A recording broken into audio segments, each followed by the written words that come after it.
Do you have a golden child in your family? Today's Reddit story comes from the subreddit Best of Reddit Update and is quite a saga of a story. Let's get into it. It was originally posted on Am I the A-Hole and it was titled, Would I be the A-Hole if I skipped my sister's wedding? Now, due to the lengthy saga, we're going to be providing TLDRs. So here's the original TLDR about the story. OOP is a 23-year-old man with a large family of 7 siblings shared his frustration with his sister, Erin, who was getting married on the same day as their younger sister, Nadia's high school graduation. Despite knowing the conflict, Erin insisted on keeping the wedding date and dismissively claimed that Nadia's graduation didn't matter. This behavior isn't new for Erin, who often centers herself in family events, and it has upset OOP, especially since Nadia has eagerly anticipated her own graduation celebration. In response, OOP and his brother Leo have decided to skip the wedding, which have caused tension within the family. OOP defends his decision, feeling that prioritizing Erin over Nadia sets a harmful precedent. His parents and other family members are upset, and he's considering pulling his son from the wedding as well. He is now asking if he's wrong for standing by his decision. The verdict was not the a-hole. Comes the first update. Another TLDR. 2 days after the initial conflict, OOP updates that after a heated family confrontation, their stance on skipping Erin's wedding remained firm. Leo, OOP, and their older siblings stood up for their younger sister Nadia, explained that Erin intentionally chose the wedding date to overlap with Nadia's high school graduation. Lydia, the eldest sibling, played a key role in confronting Erin and their parents, which led to their dad reprimanding Erin. After airing their grievances, Erin's fiancé, George, apologized for not knowing the date clashes was intentional, while their mom's attempts to change their mind ultimately led to a decision to go no contact with her. However, the OOP's relationship with their father and grandmother has improved, and Nadia had a joyful graduation day.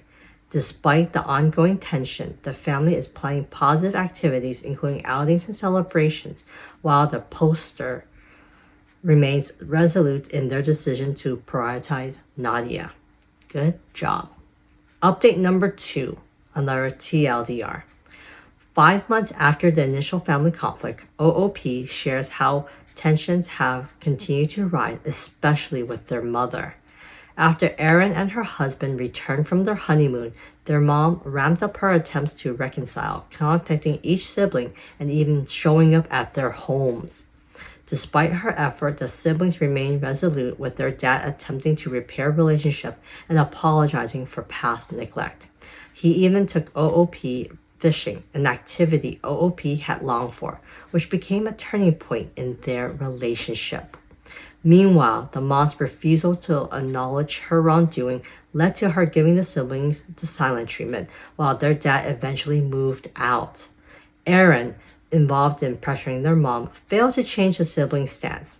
As OOP prepares for their own wedding, they reflect on the ongoing family rift, noting that their mother and Erin have no place in the celebration.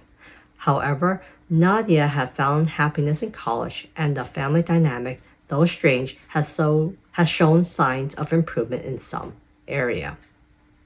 Now there's update number 3, which is the actual story. So, it's been about 7 months since my last update, and I thought one was well overdue. I actually intended on sitting down and writing one out a few months ago, but life got in the way. A lot has happened, most of it good, some of it not. I'm sure you can guess what or who the reason for not the good moments were. Mom was silent through Lydia's birthday in October, but made a huge song and dance for Erin's in November.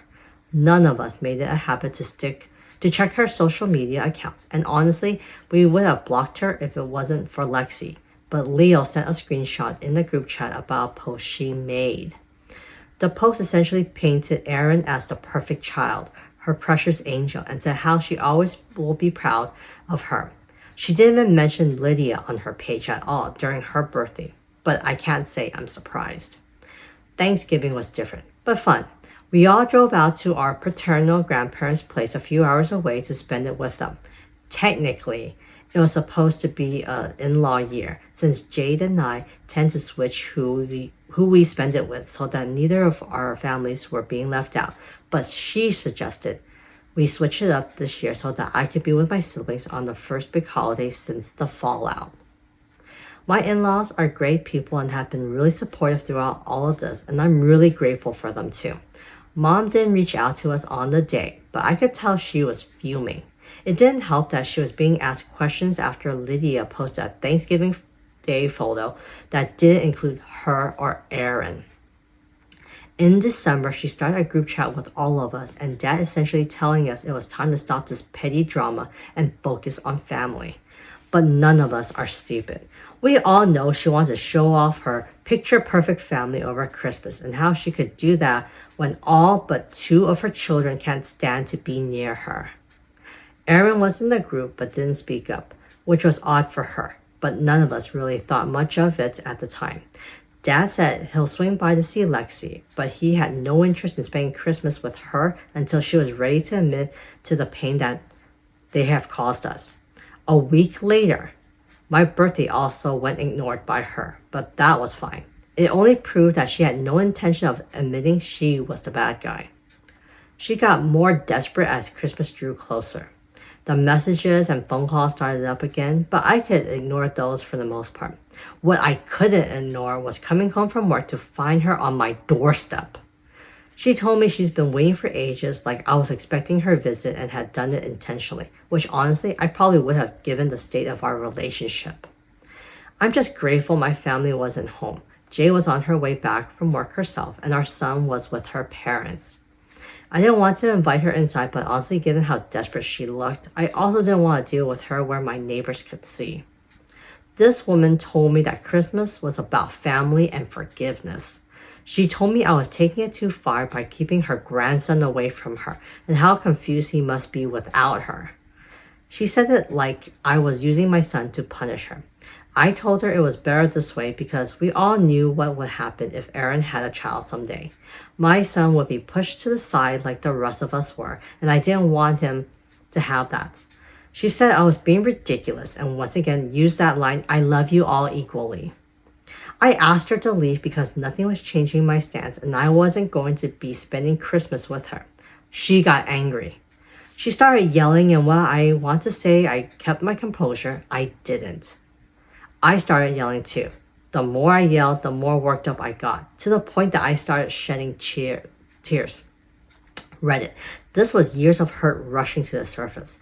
I don't think I will ever understand how she can claim to love us all equally, but tell her crying son to stop being so dramatic. She left only when Jade came back and saw the state I was in. Jade's little but fierce and would do anything for me and my son. And I swear my mom left terrified of her that day. The social media post picked up again. She played victim, shared posts about children not respecting the sacrifices mothers make for them and stuff like that. She posted how we didn't appreciate all that she's done for us, but we all ignored it. We did our own Christmas. Jade and our son and I visited the in-laws on Christmas morning, watched our son and nieces open their presents there, and then went over to Lydia's house. She offered to host all this year. Dad took his place in the kitchen, joined by his assistant chef, Josh, and Lydia's husband. We didn't see our mom or Aaron until January. Lexi turned 5, so that was a party, and we weren't about to punish our sister for the action of the demon that birthed us. So we went.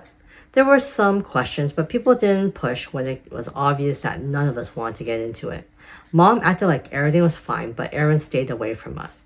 At the end of the party, as we were helping clean up, Mom said it was good that we were finally putting things behind us. What?